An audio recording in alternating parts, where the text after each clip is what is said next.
Killick is a poet and community organizer based in Somerville. His work has been published in Freeze-Ray and Oddball magazine, and he's featured at venues across Massachusetts and Rhode Island, including the Lizard Lounge, If You Can Feel It, You Can Speak It, and the Mass Art Poetry Alliance. When not performing poetry, he advocates for the civil rights of people with disabilities and obsesses needlessly over the wording and tone of his bio. Colin Killick, everybody.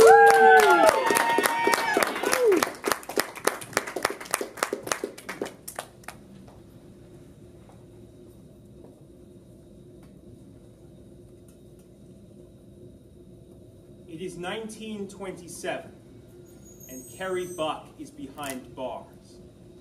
18, and no charge but feeble-minded. 9 months after wealthy guardians left her alone with their upstanding son. Oliver Wendell Holmes, famed justice, looks at her, prostitute's daughter, and at her daughter, already dubbed feeble as well, and orders them both sterilized. Declares 3 generations of imbeciles are enough. They called it eugenics, pruning undesirables from the human family tree. It swept America while the men who would be Nazis took notes. Kerry was their test case, and tens of thousands followed as the state tried to rid itself of us. It is 1990. I am 6 weeks from being born, and at the base of the steps of the Capitol, dozens of people are down on their hands and knees, penitents for an unobstructed world, preparing to climb for their rights, and mine too, though my parents don't know it yet. Slowly they rise, step by step, chairs and crutches shed, dragging decades of denial and pain, dragging a nation at long last into a sense of shame, chanting, "Vote now," at the top of rasping lungs. 3 months later, the ADA, one more chunk of Jefferson's promissory note redeemed. We hold these truths to be self-evident that all men are created equal, and that it is not our creation that bars us, but their walls. It is 2015, and we are just getting started. Because justice is blind, and America is still kicking her cane away. Because I look around and see nothing but more steps we must drag ourselves up. And most of all, because all this can be fixed. So be bold and unafraid. Be suspicious of tradition, be a voice chanting and a hand signing, be proud, be perfect just as is, be Kerry Buck's unborn children, marching for her memory's revenge, be living proof that we were not extinguished, be never again. Because until every barrier is broken, every bigot brought low, until every child born can know that this is a world where their bodies bar them from nothing, then 3 generations will be nowhere near enough. Thank you so much. It's really a pleasure to be here. As I was just talking with Chad about, Stone Soup has been around for decades and decades. It is a lot older than I am. It is in a lot of ways the last word on recited poetry in Boston, and it means a lot to me to have finally gotten to the place where I can feature here. Jason, do you know what happened to the papers that were up here? Because a couple of my pieces were on them, and I don't know if I have them off book. Thank you. Yes. Thank you. All right. Although this next one I should have off. The joke, I think, that I was thinking coming up here is I go to slam shows and I'm too pagey for the slam poets, and I come here and I am perhaps, I hope not, too slammy for this room, but I'm going to try and walk the line. This is certainly among the pagiest of the pieces that I have ever slammed. How well it does depends very much on the venue. I hope you enjoy it. It's called The Cutting Room. No one has ever experienced the loss of someone else, because no one has ever experienced someone else at all. We do not possess that particular parlor trick. We are a gang of first-person limited narrators, and try as we might, upon crawling into someone else's head, find it was ours all along, haphazardly camouflaged with their stolen furniture. This is the only real downside of not being telepaths. Instead, all we get are episodes, whether scenes or seasons that our stories spend crossing over. And when cancellation comes, as well it must, they remain. No one takes the box sets away. So what then do we mourn? Why do we carry on in angry denial like so many Firefly fans? What exactly has been stolen from us? We mourn potential, mourn off-season speculation, mourn character arc, mourn what was this building towards anyway, mourn happy ending, mourn where the hell is that happy ending? I can't have been the only one who saw that coming. No one has ever lived in the present. It is both too ephemeral and too hard a future. So all masterpieces, all curtain call, revised at your leisure until it scarcely feels edited at all, cast it with the faces you love best. How many times do we relive those scenes? It is only the collapse of them that sends us scrambling for the past. Dreams are the things that get amputated, that have not been and can be ripped away, that leave only fan fiction, motley answers to life's most pointless question, what if? Because the show must go on until the network has its fill. So wheel out the replacement, gin up some new plots, and one day you will find you have stumbled into one of those old pages. And the masterpiece plays out just the way you planned it. Except the cigarette burned where a face should have been. Thanks so much. Can everybody hear me all right? The mic is kind of low. In the back, just can I get a thumbs up? All right. Great. Let me check here. All right. So I have a book with me. It's called Attack of the 50-Foot Poet. I put this out in January of 2014, so for the most part, the stuff I'm reading is new. In fact, some of this stuff is very new. You are the first audience to hear a couple of the pieces that are coming later. But these next two pieces are in the book. It's $5. I'll be at the back table selling these. If you don't have $5 and really want one anyway, we can work something out. I will sign them for you in my terrible dysgraphic handwriting. So this next one coming up, kind of a family history piece. It's called Malawi, which, if you are not familiar with, is a little country in sort of southern Central Africa. Malawi, how much can I love you? I do not mean it in the hallmark way, the how can I express this boundless carrying power. No, this is the kind that is literally right now keeping me up at night. I mean, how much is it okay for me to love you, given who I am and where my roots are planted? I am no one very important. Just one more white boy looking in from the outside at your struggle, who is not living your daily pain, your crop failure, currency spiral, 12% HIV, everyday existence. I am really just a slightly more familiar sort of stranger. My father was born November 1954 in Chihuahua province, on the little demonstration farm where my grandparents fled, unemployed 21-year-olds, sent to hand out fertilizer and teach people to use tractors in the Crown Protectorate of Nyassa land. My grandfather calls it the bad old days. Says he hated the bastards he worked with, prep school boys come to make their fortunes not like him. Not poor Cornish farm boys who grew up planting and picking. He speaks perfect Chichewa. They all had to learn when they went, but I have seen the instruction books. It's all imperative tense. Fetch this. Carry that. Stop before I shoot.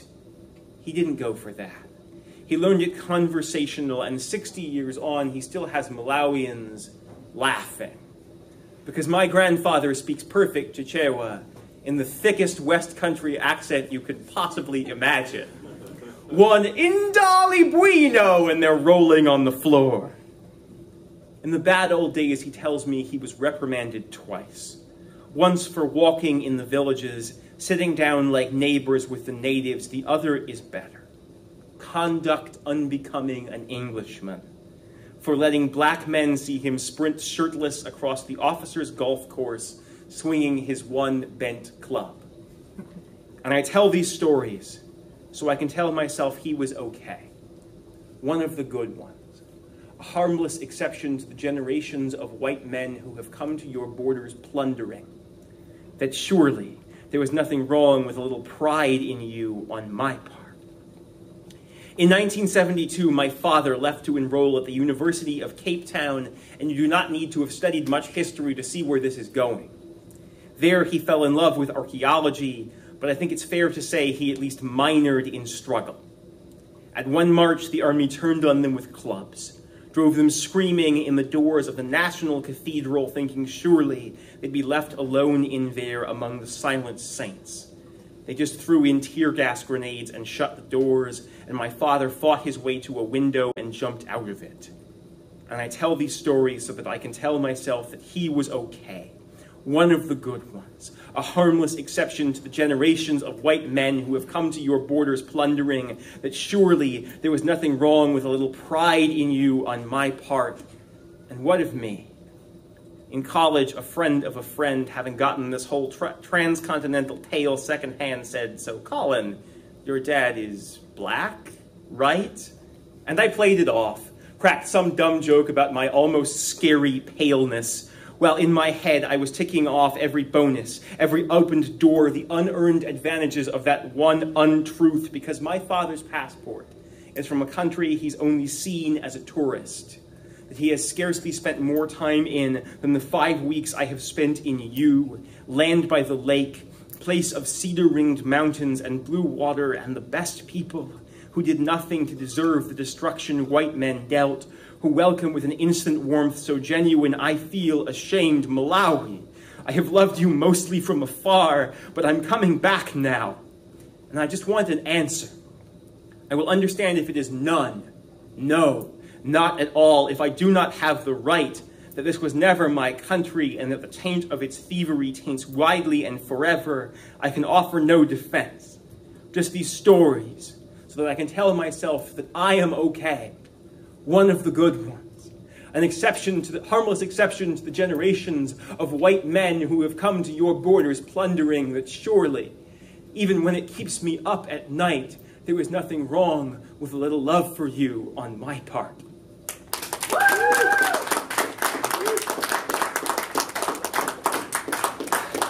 And if that one was my father's side of the family, this one is my mother's side of the family. It's a little tonally different. It's about my experience and my mother's family's experience of anti-Semitism. It contains some fairly serious slurs that have been hurled at us, which have triggered people before, so, fair warning. It's called Fig Leaf. To every bigot who has trotted out the phrase, our Judeo-Christian values, I am not your fig leaf!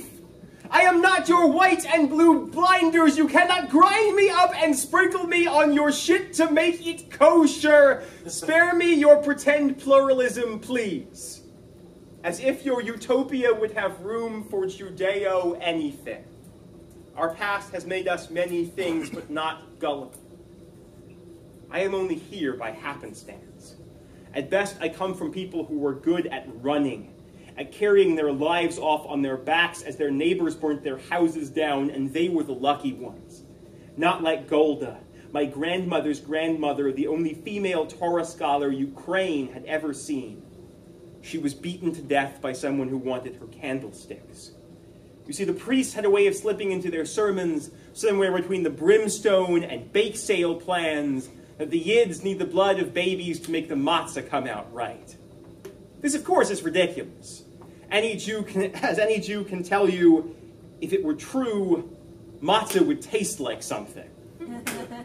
My grandmother was born while running through Romania. Her mother allowed to slow down just long enough to be cleaned up and sent packing.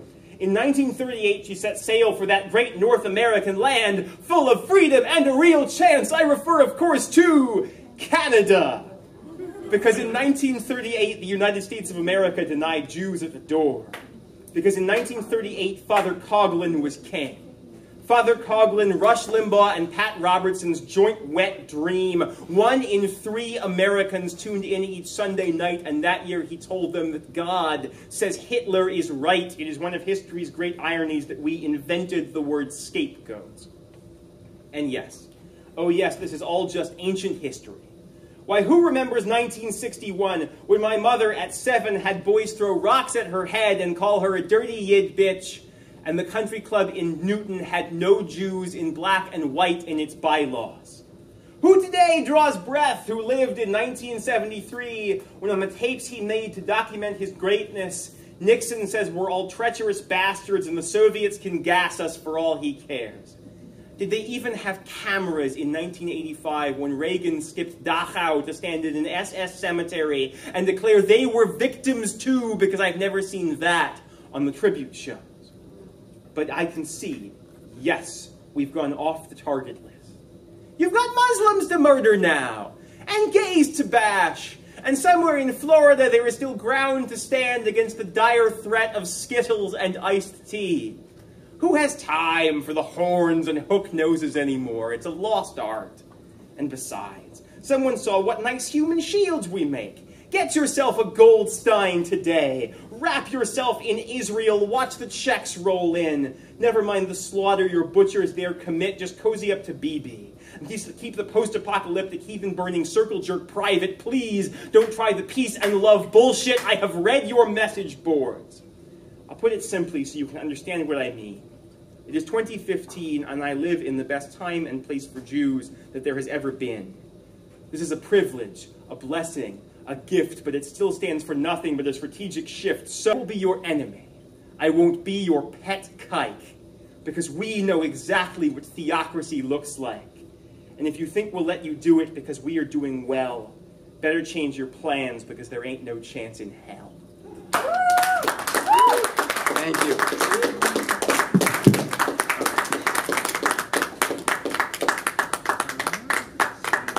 All right, thank you so much. And this one, I do need these for. This is titled after an obscure little book. I think it's from 1963. Well-known. It was written as business literature, but it's known in economics and in sort of sociology and all over the place. I was assigned it in college, and it actually did a lot for the way I think about the world. The title of the poem, like the title of the book, is Exit, Voice, and Loyalty. Go down the row of business books, and between the fat tomes, swelled men peddling success, you will find a glorified pamphlet. 45 years old and scarcely more pages, a mumbled kind of prophecy. Instruction manual for when the world betrays, thin enough to seem spineless. Exit, voice, and loyalty across the front. Economists have physics envy. They would have us all independent atoms so the math works out, but the marketers know better. Wheat Thins and Allstate have good reason to pay desperate 20-somethings to cling to you on Twitter. It's because we are adhesive beasts, collecting identities like cat hair on black shirt, so eager to define ourselves as something that will take pride in what snack food we fill ourselves with, declare ourselves Mitchum men, and there go all our sensitivities. You don't seek cheaper substitutes for your friends. But really, this is virtually all positive. Only the arrogant would rather die objective, and alone to be loved is to be swindled into joy, and God willing, you find the places that lie just right, where you walk in and are instantly made welcome, where your unsanded edges are a perfect fit, and you spin within the rhythm and are satisfied, at last making sense to yourself, and week by week becoming what you had always wished to be. Which is why the explosion annihilates you. When you are part of something, and suddenly it speaks up hateful and proud of it, you will feel your lips have been hijacked, as though the venom had spilled from your mouth, and the world is staring at the vicious company you keep. This is where the book comes in. When our mind reels from betrayal, it teaches us there are only two alternatives, the door or the microphone, exit or voice. Exit is the bang of the slammed door, the expanse of turned back, the sizzling empty air where you once stood. It is severance by sword, swift inflection point, and above all else, the hope that you'll be missed, that they will chase after you and pledge to change their ways, but it must also be accepting that they may not, that you will keep walking and feel no tap on the shoulder, with nothing but the cold pillow comfort of the right side of history. Voice, on the other hand, is all grind, all long haul, all subtle shift in slope. It is fundamentally faith, that all this is but a passing fever, that your judgment is good, that the people you have come to love cannot be bigots, merely confused, willing to change if you say it just right, capable of transformation, but it must also be accepting that you may be wrong, that you had tricked yourself into overlooking flaws, that you may simply be smiled at and ignored, the loyal opposition, tacitly endorsing every word. The difference, Hirschman says, is loyalty, though it could also be called adhesion or simply pain. The harder you must rip yourself to leave, the more you will seize on any excuse to stay, the better you will convince yourself that inside work is nothing like betrayal. Every week I try it. Stare at the clock and think there is still time. Imagine myself welcomed home, listened to, and then I remember I was minor cog, that I chose my own ejection. I remember what happened to the ones who first dared to raise their voice. Thank you so much. Really, it's a tremendous audience here. I'm so grateful. This next one is extremely new. In fact, with the exception of my lovely girlfriend in the audience, you will be the first people to hear this. It's called Rhodesian, or rather, The Last Rhodesian. I didn't need to wait for explanations. Media ignored it or made a throwaway mention, but that green and white flag was its own manifesto. No one could have confused Cecil Rhodes for Dylan Roof.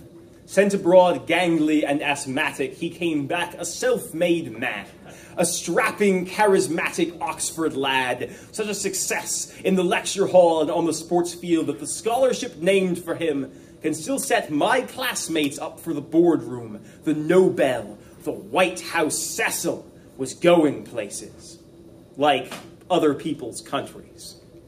He heard Kipling say white man's burden and rallied his classmates, told them they were Englishmen, had won first prize in the life, and that God told them to paint the planet red.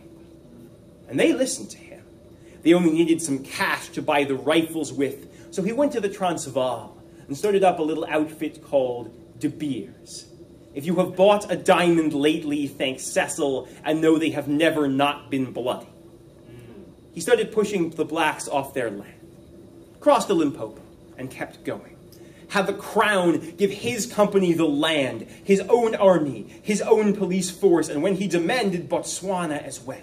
And their kings went to London and begged Parliament to rule direct instead. He called his homeland soft, unwilling to take up their rightful obligations, made the company a country, a new England on the land that he had grabbed. He called it Rhodesia, and he died dreaming it would cover the continent. It had its own apartheid, but it looked more like plantation. South Africa got the gold and the diamonds, but Rhodesia had land, enough for every white man to play the gentleman farmer, complete with the big house, the tobacco fields, and the black laborers kept 2 steps from death. Settlers flooded in, and they pretended to be British while it suited them, but in the 60s, Parliament discovered democracy, And one by one, Kenya, Zambia, and Malawi were born. Rhodesia declared its own independence and white rule forever. And for 20 years, 7% of the population fought the other 93 with death squads, concentration camps, anthrax, and lost anyway. Zimbabwe is on the map now. For Rhodesia, you have to look a little harder. I've only met a real Rhodesian once. It was beneath the thatched roof of a Malawian game park bar.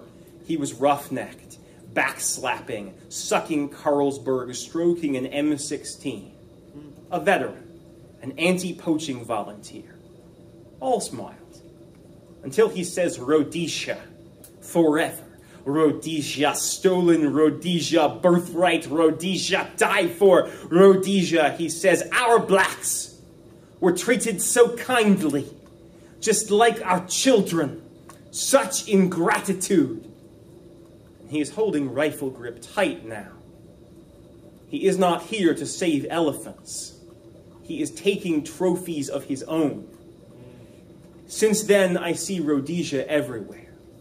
It's not a time or a place, rather a particular angry romance, a certainty that there was once a paradise, stolen by savages who knew not what they did, but not dead, only sleeping.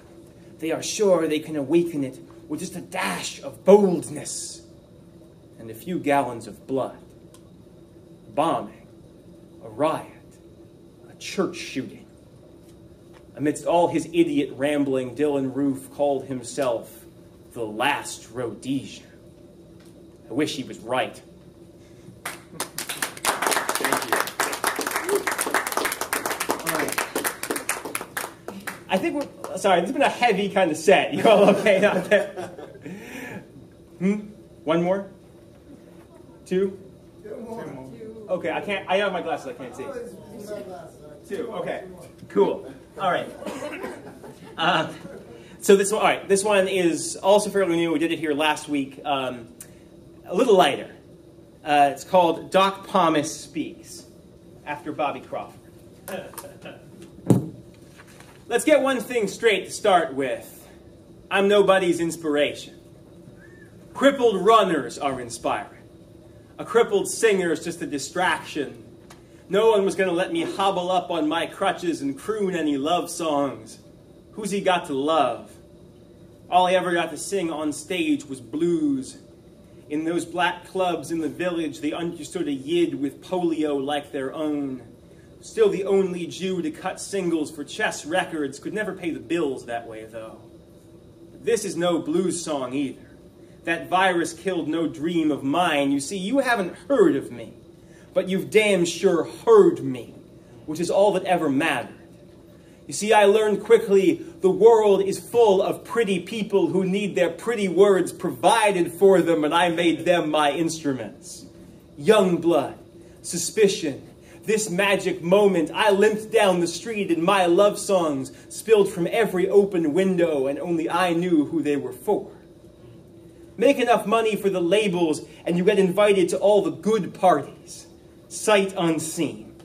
I was in the chair by then, but I'd roll in, done up to the nines, 2 bright cufflinks, 2 well-shined shoes, and 1 shining reason to make no man glad to not be me.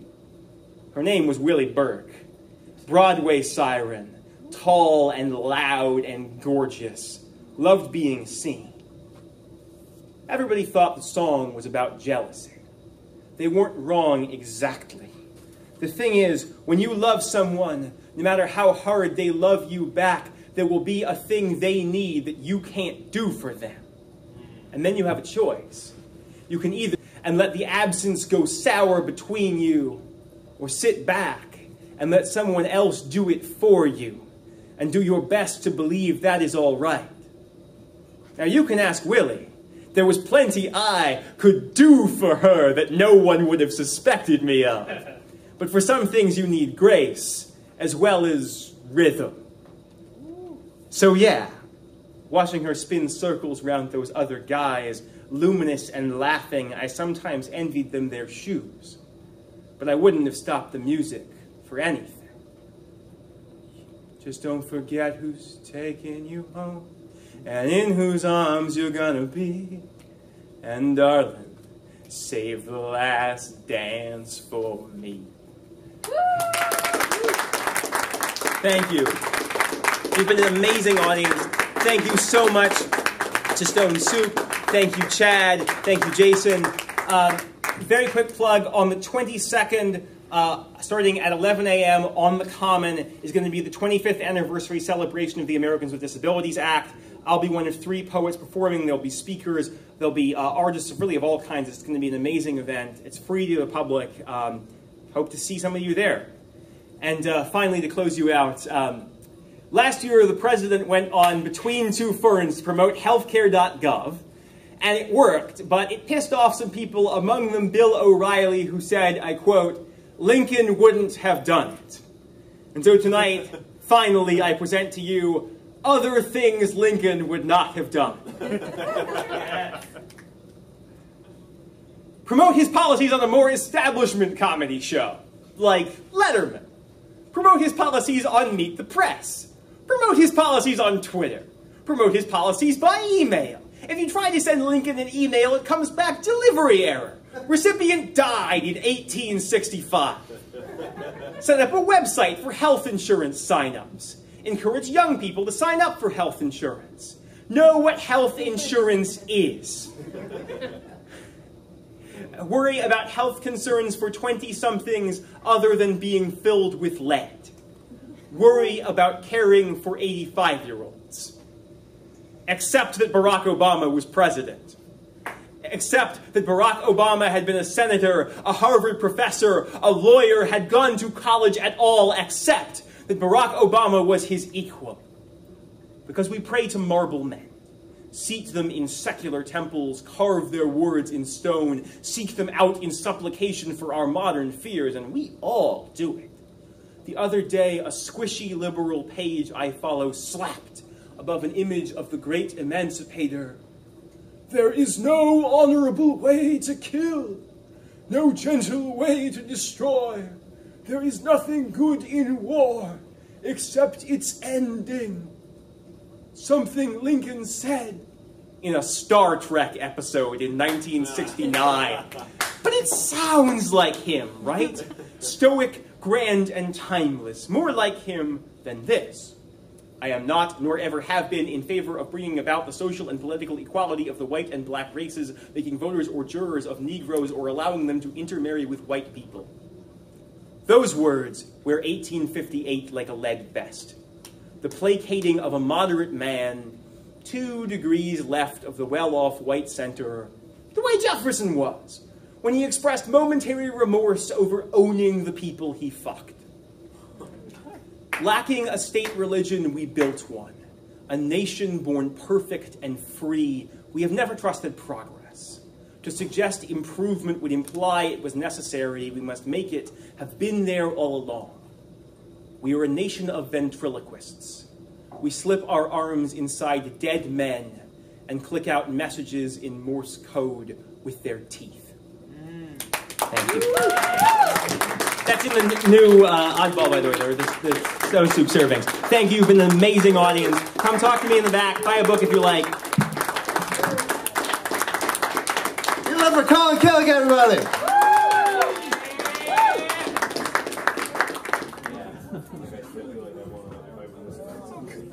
Good. I'm glad. I was trying. Yeah, but I'm big on it. If I get, I'm gonna be like, yeah, it's fine. Myself, Yeah. if I can just You sit down, and I might get Liz really wanted to be here, work with that. I mean, like, yeah, it was just hard to do. Seriously though, like, at the very least, one or the other of you was like everything I do. I really do appreciate it. like that. It was